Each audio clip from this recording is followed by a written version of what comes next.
Yep. All right, so I'm here with Jools and Gregg of Renegade Kid. I didn't get a chance to try Moon Chronicles yet, but I did try Treasurenauts. I noticed there are 3 characters, and there's 3 weapons. You have a sword, a bomb, and the gun. Now, does that correspond to like this difficulty? Because the bombs, I noticed you can get killed by your own bombs. I'm sorry, I can't hear you. I said there are 3 weapons. You have the sword, you have the gun, and you have the bombs. Yeah. Now is that sort of like picking your difficulty level? It's just personal preference. You know, there's different style. I mean, there's different uses within the different levels. You know, sometimes there'll be an obstacle you have to use certain weapons to destroy to get past. There's a 2-player mode as well, so you can have different weapons each and kind of help each other out. It's really just personal taste, you know, because they're all balanced differently as far as how many hits it takes to destroy an enemy and stuff like that. So it's just personal preference, really.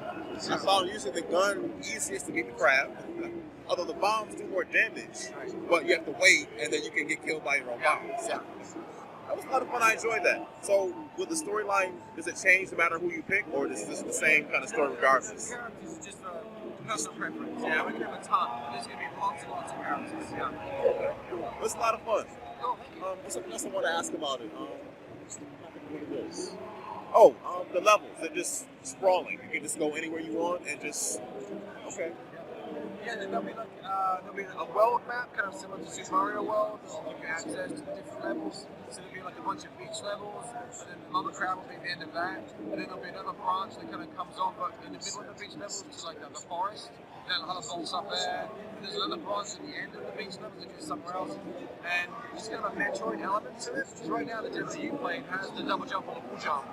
You won't start with those. You only start without that, just regular, jumping ability. Okay.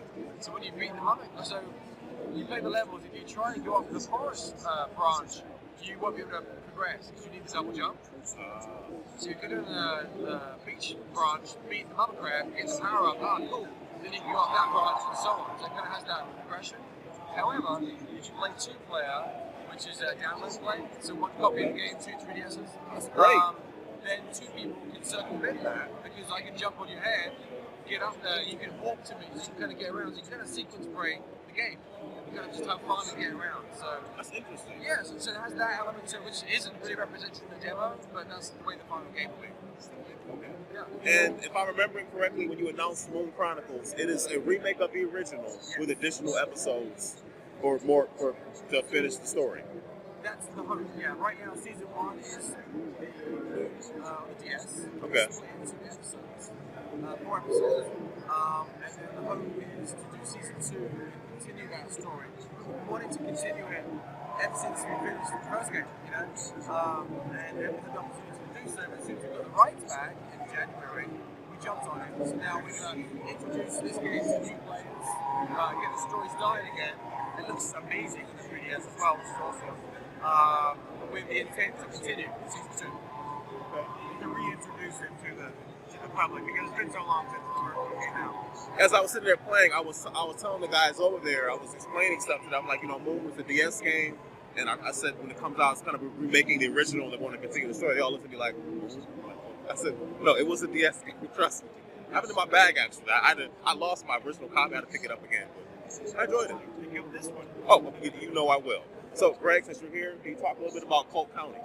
Well, Cult County is a game we have in production right now. We're trying to Kickstarter to pay for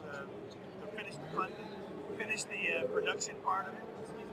It's a first-person shooter survival horror game.